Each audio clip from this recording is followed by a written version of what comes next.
आप लोगों का पुनः स्वागत है स्वच्छ विद्यालय पुरस्कार 2021-22 की वीडियो सीरीज श्रृंखला में, जिसके प्रस्तुत करता है राजस्थान स्कूल शिक्षा परिषद और यूनिसेफ। आइए जानते हैं आज का विषय जो है रजिस्ट्रेशन से पूर्व की तैयारियां। तो इसमें ये हम देखेंगे कि फॉर्म के अंदर क्वेश्चंस क्या क्या हैं और उनको हम कैसे सुधार कर सकते हैं ताकि हमारे स्कूल्स की रेटिंग अच्छी हो जाए। और ये सिर्फ रेटिंग अच्छे या अवार्ड जीतने के लिए नहीं है, हम कोशिश करेंगे ये जो आदतें हैं ये हमारे यहाँ पर जितने समस्त बच्चे हैं और स्कूल के अंदर रहें और कैसे उसे इम्प्रूव करा जाए, कैसे उसे सुधारा जाए। इसी के लिए आज हम पहले सेक्शन की बात करते हैं जो है हमारा पानी या जल। तो हम जैसे ही लॉगिन पेज में अंदर जाएंगे, अगर आपको जानना है लॉगिन पे कैसे जाना है, कैसे करना है या रजिस्ट्रेशन कैसे करना है, तो हमारी दी गई पुरानी वीडियोस को जरूर चेक करें जो डिस्क्रिप्शन बॉक्स या वीडियो के एंड में आपको दिखाई देंगी। तो जैसे ही आप लॉगिन करेंगे और अपना प्राइमरी सर्वे भर देंगे और सर्वेक्षण के अंदर जाएंगे, तो वहां पे आप जैसे ही खोलेंगे तो वाटर का सेक्शन होगा। आप वाटर के सेक्शन पे क्लिक करेंगे तो आपका पहला क्वेश्चन आ जाएगा। तो अब इसको कैसे भरना है हम वो देखते हैं कि पहला क्वेश्चन ये है कि विद्यालय परिसर में उपलब्ध पेयजल का मुख्य स्रोत क्या है। तो पानी कहाँ से आता है, क्या अगर बच्चे जो हैं पीने के पानी का विद्यालय के परिसर के अंदर कुछ व्यवस्था नहीं है, विद्यालय जो विद्यार्थी हैं वो अपने घर से पानी लेके आते हैं, या अगर हमारे विद्यालय परिसर के बाहर कोई भी हैंडपंप या कुआं है, तो वो सब पहली कैटेगरी में आएगा, आप उस पर चूज कर सकते हैं। दूसरे में कोई भी हमारे विद्यालय में, ठीक है, झरना हो, कुआं हो या ऐसी कुछ चीज हो जहां से पानी लेते हो, ठीक है, तो आप वहां चूज कर सकते हैं। तीसरा जो है वो हैंडपंप, अगर विद्यालय के अंदर हमारे हैंडपंप लगा हुआ है, ठीक है, बोतल बंद पानी आता है बाहर से, ठीक है, या सुरक्षित मतलब कुआं हो, टैंकर हो, छोटे टैंक हो, उन सब से आता है, तो ये सब आपकी तीसरी कैटेगरी है। और आखिरी कैटेगरी है पाइप या नल द्वारा जल की पूर्ति होती है उस विद्यालय के अंदर, ठीक है। तो इसके हिसाब से जो पहला ऑप्शन है उसमें सबसे कम मार्क्स मिलेंगे, आखिरी में सबसे ज्यादा मिलेंगे। अगर आपके विद्यालय में पानी का कनेक्शन है तो ये बहुत अच्छी बात है, उससे ही बच्चों को पानी मिलना चाहिए, ठीक है। अब आगे चलते हैं अगले क्वेश्चन की तरफ। अगला क्वेश्चन ये है कि आप विद्यालय में पर्याप्त पानी उपलब्ध है पूरे साल। इसमें क्या हो सकता है, तीन चीजें हो सकती है। क्या विद्यालय में 30 दिन से ज्यादा पानी उपलब्ध नहीं होता। तो आप एक जनरली देखिए कि गर्मियों के दिनों में हमारे सूखा पड़ता है, ठीक है। अगर उसके अलावा भी पूरे साल में हमारे यहाँ पे पानी की दिक्कत है तो ऑप्शन नंबर 1 चुनेंगे। अगर हमारे यहाँ पे सिर्फ कुछ ही समय के लिए, अगर हम देखा जाए कि लगभग 1 महीने के अंदर ही पानी की थोड़ी बहुत कमी होती है, तो आप बी चुनेंगे, खा चुनेंगे। या आपके यहाँ पे हमेशा विद्यालय में पानी रहता है तो आप गा चुनेंगे। इसमें आप ये देखेंगे कि अगर आपका यहाँ पे बच्चे जो है आवासीय हैं, तो वहाँ पे 5 लीटर प्रति बच्चे के हिसाब से आपको पानी चाहिए पीने का, और 1.5 लीटर बच्चे के हिसाब से आपको पानी चाहिए गैर आवासीय विद्यालयों में। तो आप कैसे ये देखेंगे कि आपका कितना यहाँ पे पानी उपलब्ध है और उसको टोटल जितने आपके यहाँ पे बच्चे पढ़ रहे हैं उससे भाग कर देंगे, तो आपको लगभग पता लग जाएगा कि कितने पानी की आपकी जरूरत है और क्या वो पूरी हो रही है या नहीं। अगर आपके यहाँ पे इतना पानी उपलब्ध है तो आप उस हिसाब से अपने दिए गए ऑप्शन को चूज कर सकते हैं। अब अगले क्वेश्चन की तरफ हम चलेंगे, जो ये है कि कैसे पेयजल का भंडारण स्कूल में किया जाता है। तो मैंने बहुत स्कूलों में देखा है कि अलग अलग विधियां होती हैं, ठीक है। तो उसमें से जैसे आपके यहाँ पे पानी का कोई भी भंडारण का व्यवस्था नहीं है तो आप पहले चुनेंगे। कोई अगर मटका पात्र है तो आप बी चुनेंगे, खा चुनेंगे। अगर ढक्कन और करछुल या डंडी वाला लोटा जिसे कहते हैं उसके साथ मटका है तो आप गा चुनेंगे। तो ये बहुत इंपॉर्टेंट हो जाता है। अगर आप बहुत स्कूलों में देखते हैं कि मटका रखा होता है पर उसको के लिए उस पे कोई ढक्कन नहीं होता, या उसके साथ कोई ये डंडी वाला लोटे नहीं होते हैं, तो जिसकी वजह से क्या होता है, पानी दूषित होने के चांसेस होते हैं और वो पानी क्या करते हैं, बच्चे पी लेते हैं। तो उस दूषित पानी से बच्चों को बचाने के लिए, मतलब पानी दूषित ना हो, इसके लिए सबसे अनुकूल रहेगा कि ढक्कन और करछुल जो है वो उसकी व्यवस्था हो मटके के साथ।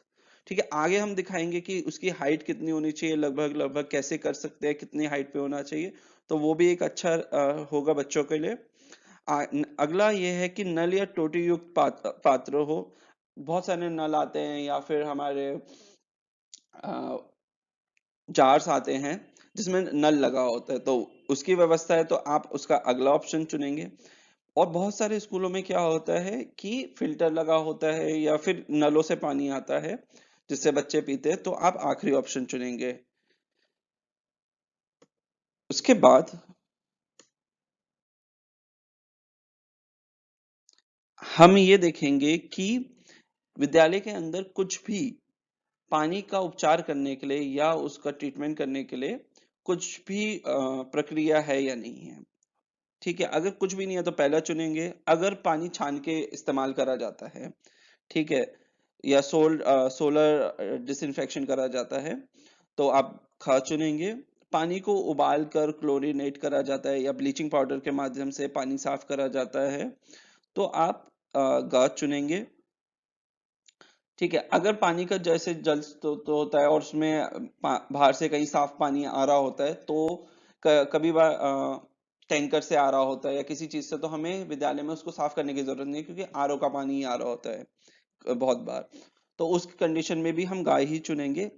अगर हमारे यहाँ पर यूवी आरओ वाला फिल्टर लगे हुए हैं तो हम आखिरी ऑप्शन चुनेंगे। ठीक है, तो अगला क्वेश्चन पे चलते हैं, जो है कि पानी की गुणवत्ता की प्रशिक्षण किया गया है या नहीं है। तो अगर विद्यालय में कोई भी प्रशिक्षण नहीं किया गया है तो आप पहला चुनेंगे। अगर विद्यालय में एक ही बार प्रशिक्षण किया गया है तो घ चुनेंगे। अगर दो या उससे अधिक बार करा है तो ग चुनेंगे। ये बहुत महत्वपूर्ण है कि ये विद्यालय का प्रशिक्षण जो है आ, ये एक पिछले वित्तीय वर्ष या जो भी हमारा रहा है नया होना चाहिए। आप ये नहीं कर सकते कि बहुत पुराना ये प्रमाण पत्र जो होता है, गुणवत्ता की जांच की रिपोर्ट होती है, आप उसको दें। तो ये बहुत नेसेसरी है कि वो एक ही वर्ष में हो।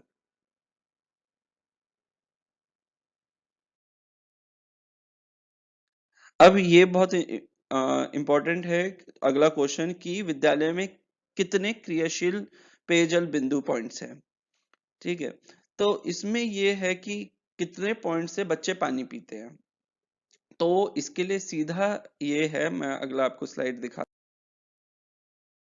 हूँ, कि प्रत्येक बच्चे पर प्रत्येक नल के पीने के स्रोत पे 50 बच्चे तक पी सकते हैं। अगर आप मानिए, अगर आपके यहाँ पर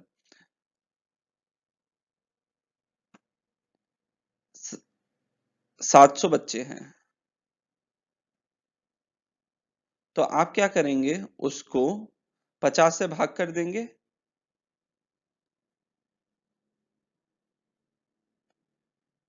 तो आप ये देखेंगे कि आपको कितना पानी के मतलब नल के जो पॉइंट्स हैं पीने के पानी के, आपको उतने कितने चाहिए। तो यहाँ पे हम देखेंगे कि लगभग हमें 14 पॉइंट चाहिए होंगे 700 बच्चों पर। तो ऐसा करके आप निकाल सकते हैं। तो हो सकता है किसी स्कूल में पीने के पानी के नल लगे हो 7। ठीक है, तो उसके लिए वो क्या कर सकते हैं कि आप किसी भी स्टूल पे, ये बहुत जरूरी है कि मटका हो या ये जार हो, ये जमीन पे ना रखा हो। ये एक हाइट पे होना चाहिए और वो हाइट भी बहुत बड़ी नहीं होनी चाहिए, 2 फीट के आसपास, 2-2.5 फीट, 1 फीट। वो बच्चों की कौन सी क्लास के बच्चे, बहुत जो छोटे बच्चे हुए तो अलग अलग हाइट के हिसाब से कि बच्चे पानी तक पहुंच सके। ये मुख्य उद्देश्य है कि बच्चों का एक्सेस हो पानी के लिए, वो पहुंच सके। आप या तो ये जार जैसी जो लगा सकते हैं, या फिर मटकों में जो नल आते हैं वो भी इस्तेमाल कर सकते हैं।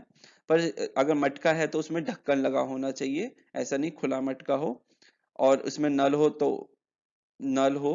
ठीक है, चाहे आप उसके लिए साथ वो हम डंडे वाले लोटे की बात कर रहे थे वो रखा हो, या केचपी हो, वो जमीन पे ना हो, वो एक ऊंची हाइट पे हो। इससे पानी की स्वच्छता बरकरार रहती है। ठीक है, तो अगर हमें 14 चाहिए और हमारे पास 7 नल है, तो विद्यालय क्या कर सकता है, 7 ऐसे जार या मटके रख सकता है अलग अलग एरिया में, जहां बच्चों की पहुंच आसान हो, वो उससे पानी पी सके। तो इस तरीके से विद्यालय क्या कर सकता है अपने इसमें, विद्यालय के पॉइंट्स इससे भी बढ़ेंगे और बच्चों को एक अच्छा पीने का पानी मिलेगा स्कूल में के अंदर ही, पास में ही।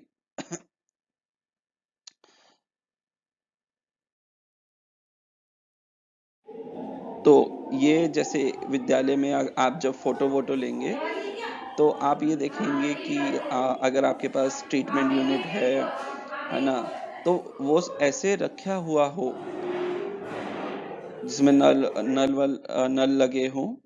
ठीक है, तो हमें क्या करना है कि जब भी हम उसको करें तो हम उसको थोड़ा सा इम्प्रूव करें, वहां पे हम सफाई रखें। पहली चीज ये बहुत प्राथमिक है कि पीने के पानी के स्रोत पे पानी एकदम सफाई हो, वहां पे लिखवा दे कि ये पीने के पानी के लिए है। ठीक है, उसके साथ कोई भी अन्य गंदगी ना हो।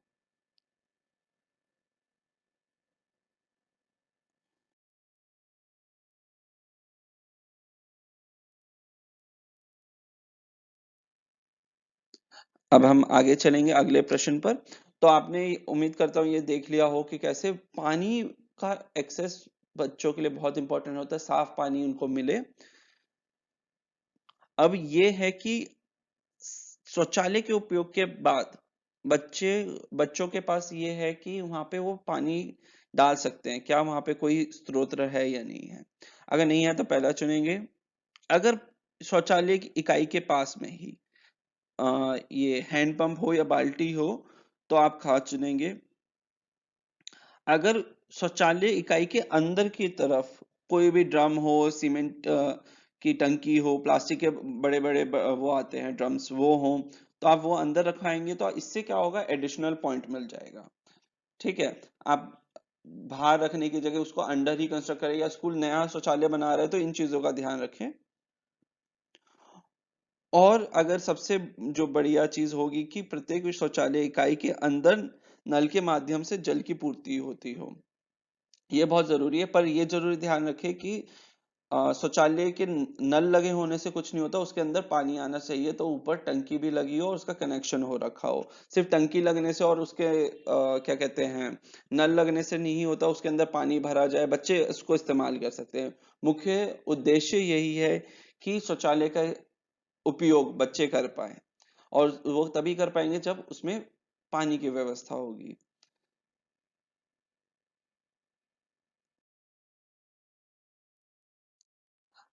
अगला ये क्वेश्चन ये है कि विद्यार्थी और रसोइया द्वारा जो हमारा मिड डे मील बनता है, तो उसके लिए उनके पास हाथ धोने की क्या व्यवस्था है। ठीक है, अगर कुछ नहीं है तो पहला चुनेंगे।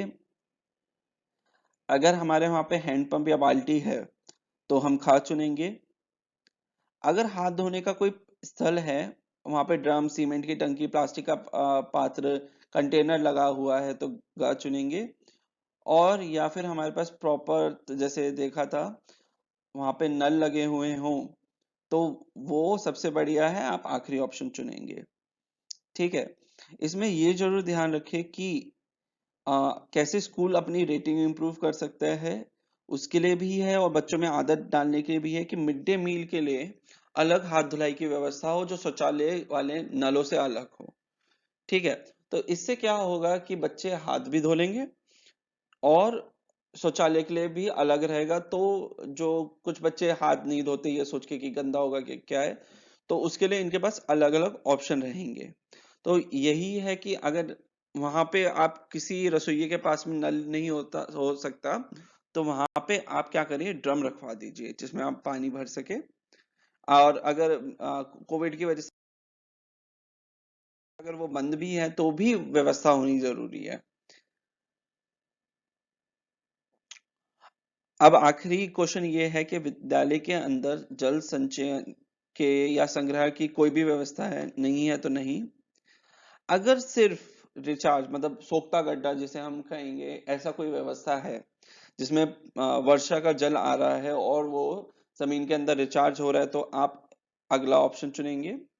अगर हमारे यहाँ पर विद्यालयों में रूफटॉप रेन वाटर हार्वेस्टिंग जिसको कहते हैं, कि छतों का पानी इकट्ठा करे और नीचे टंकों में बचाया जाए, तो उसके लिए गाछ चुनेंगे। अगर आपके पास दोनों व्यवस्था है तो आप आखिरी चुनेंगे।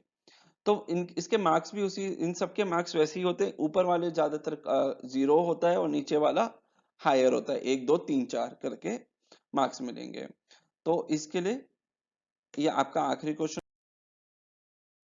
हो जाएगा। ये जो है देखेंगे आप, तो ये आपका एक रूफटॉप रेन वाटर हार्वेस्टिंग है, वहां से छत का पानी इकट्ठा हो रहा है, जो क्या होता है कि नीचे टंकों में चले जाता है।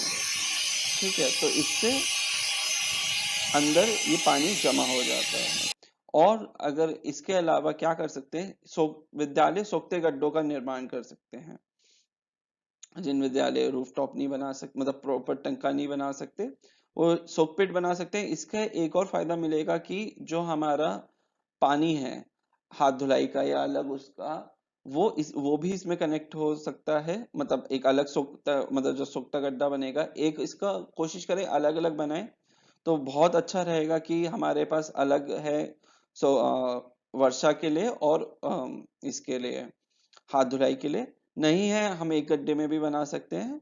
बट उसके लिए फिर प्रॉपर ये देखें कि जब हम हाथ धुलाई वाले पानी की बात करते हैं तो उसके लिए सिल्ट चेम्बर बनता है, वो हम आगे हाथ धुलाई के सेक्शन में बात करेंगे। तो वो सब भी हो ताकि इसमें पानी जो है अच्छे से संचय हो और जमीन में पानी का लेवल बढ़े। तो अब ये हो गई हमारे पानी के सेक्शन की बात। अब आपसे अगले उसमें मुलाकात होगी जिसमें हम शौचालय के ऊपर बात करेंगे। तो धन्यवाद। अब आपसे अगले सेक्शन